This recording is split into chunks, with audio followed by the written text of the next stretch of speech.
just give some impressions, and DC Vega is here, Commander Hartsock as well. So with today's homicide on the West Side Speed investigation, we have 46 cases and 47 homicide victims. Here's just a look at the last 4 years. Obviously we went up, and 2022 was our high point, and so we're substantially below that this year. And I think nationally you see the same trends in a lot of other major cities. They spiked and they started to go back down. I should also say that our gun crimes too are kind of up and down. I think number of incidents are up a little bit, but number of victims is down, so that's tracking similarly. Solved cases, we solved 34 out of 46 cases for this year, 75%. We've solved a total of 48 cases, which also includes previous years. So that's the total number solved this year for all cases. I shouldn't say we, I should say the homicide detectives and their teams. As I mentioned in that previous bar graph, 27% decrease between 22 and 23, and then a 33% decrease since 2022. I want to say it's like about 20% in other major cities, so we're a little bit better than that. And these are the, out of all those solved cases, we've arrested 74 suspects this year, 48 from cases that originated this year, and 26 from the previous years.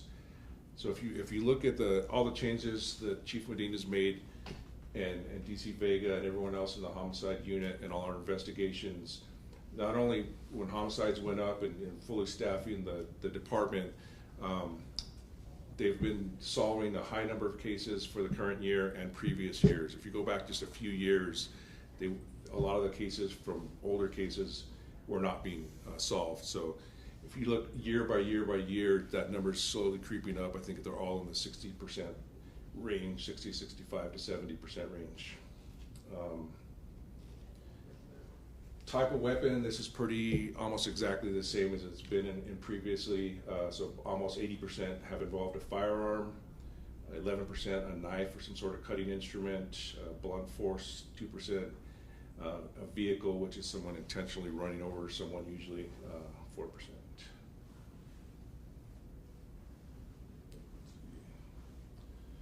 And then we've just been keeping up with victims by age.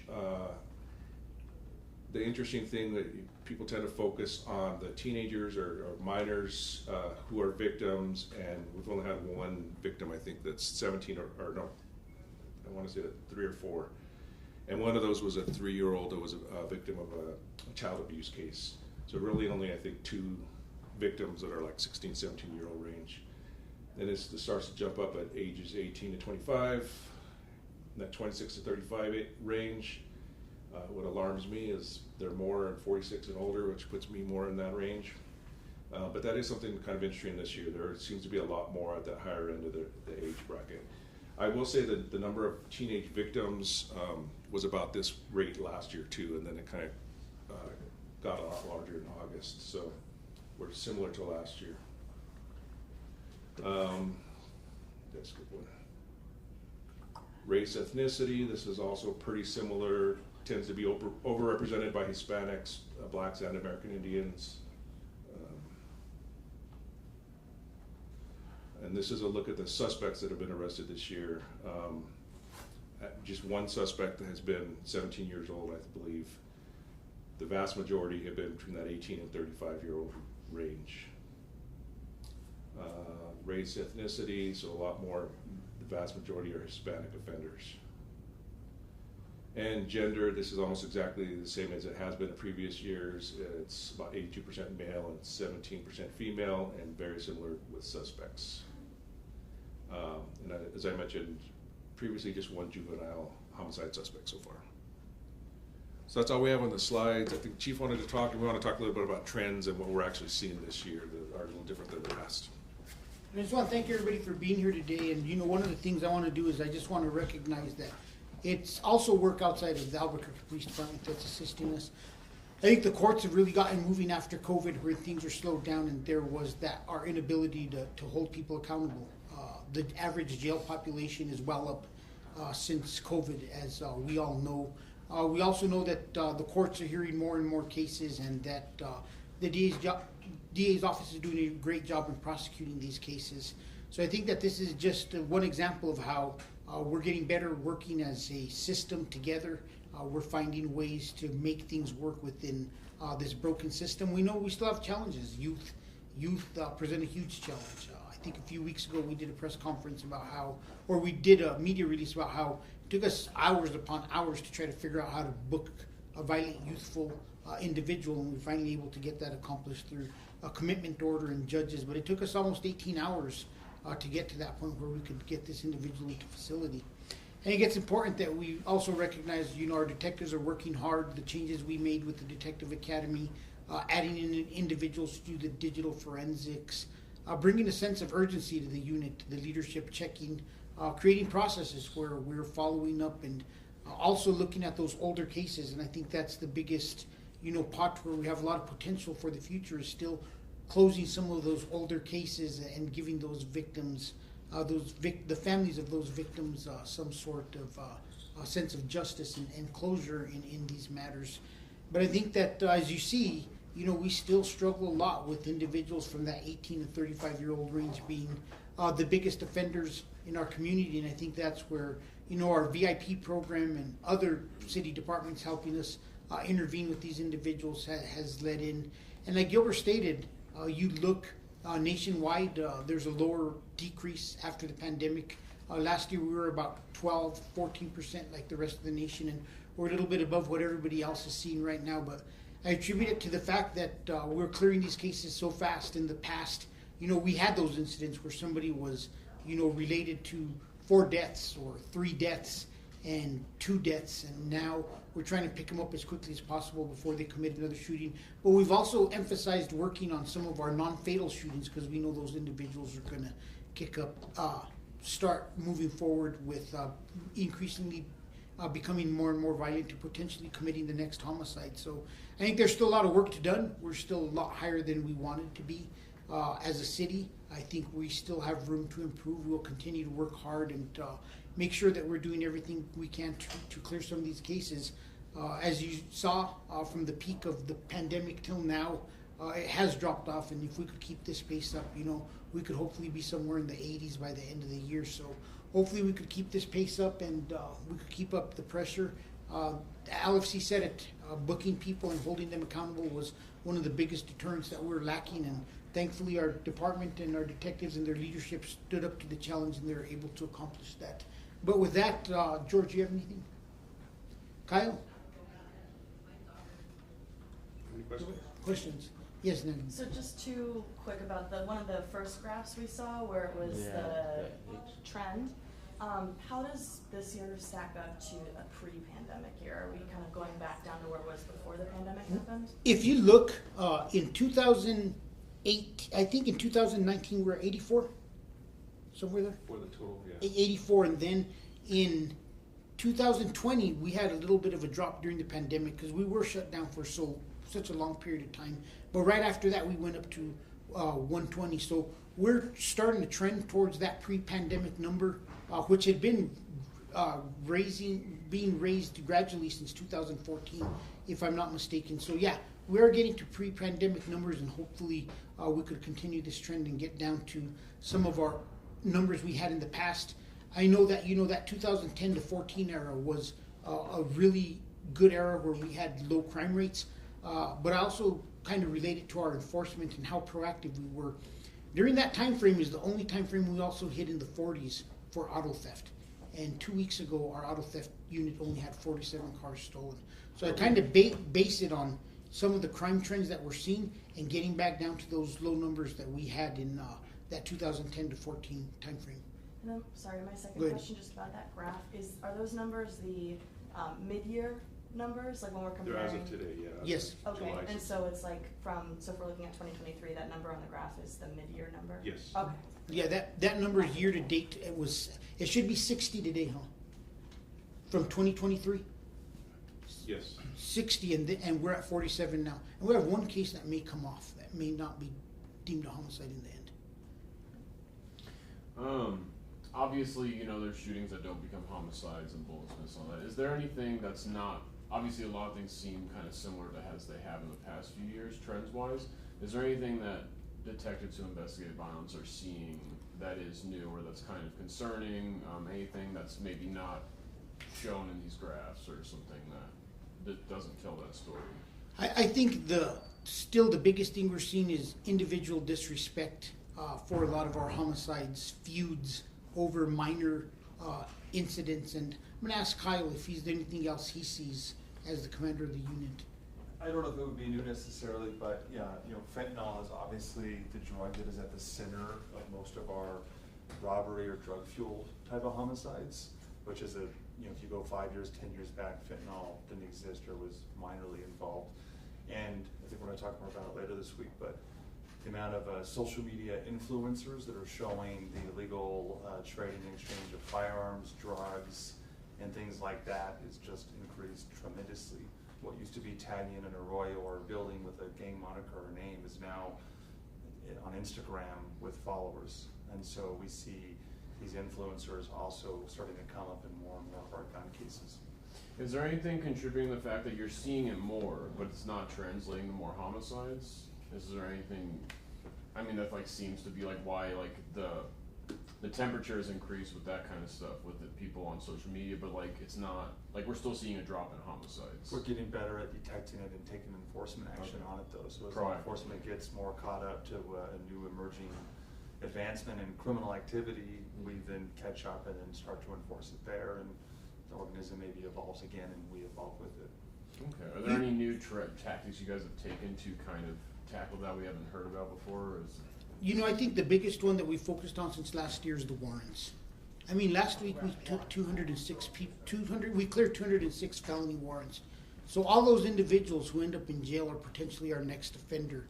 Because we know that from the past, somewhere around 75% have a previous criminal history that followed them prior to the homicide. So I think by taking off a lot of these individuals who are in risky lifestyles, sometimes reduces our ability, reduces homicides because they're actually in jail rather than out in the streets.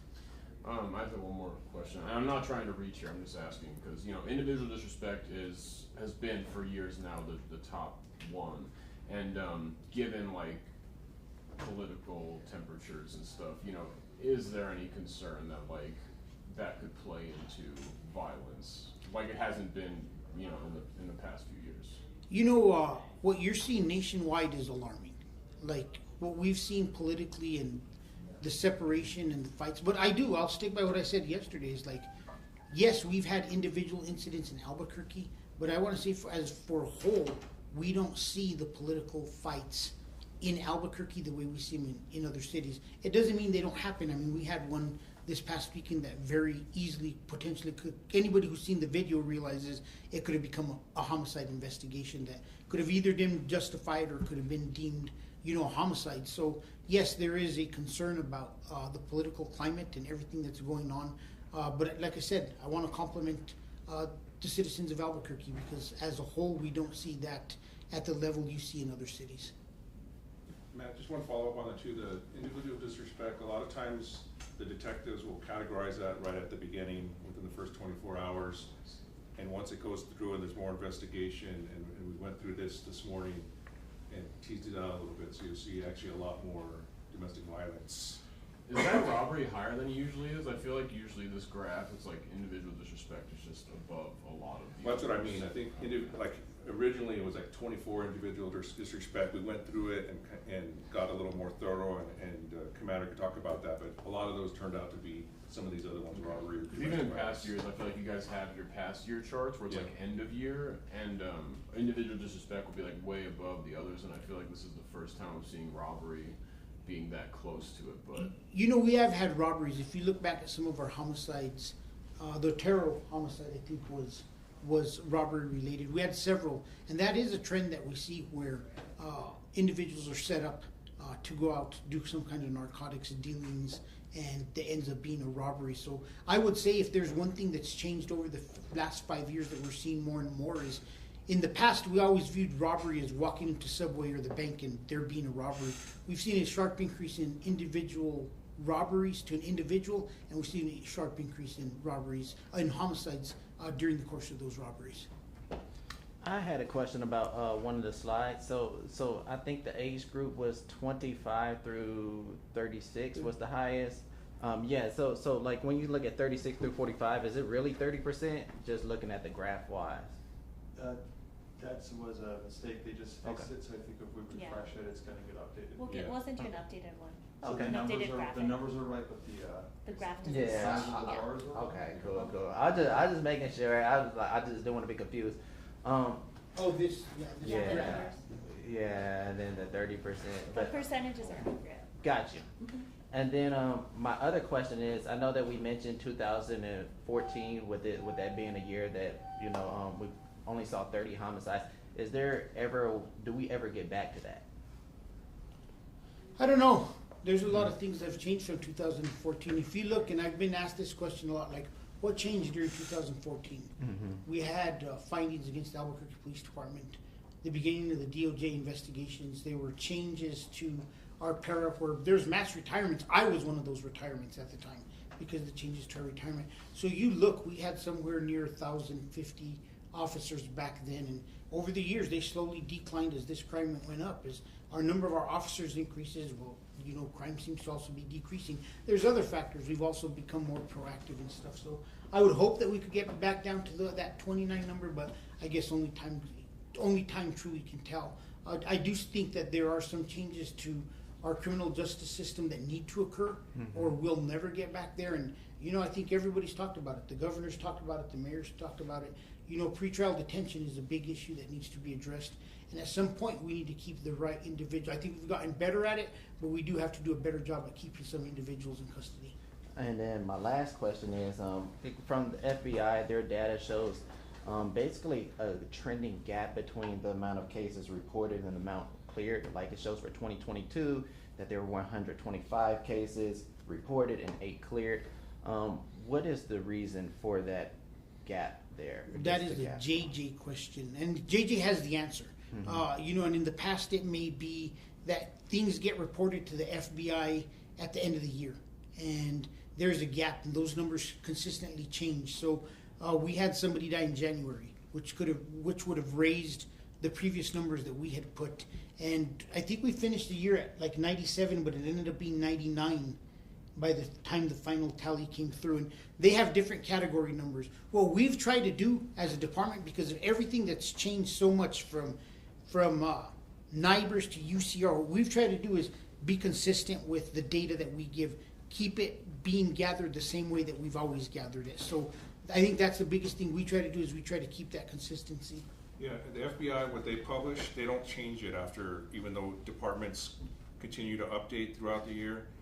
The FBI doesn't change what's published on the website, but they do have like the numbers as they get updated. We meet every Friday and we go through these numbers.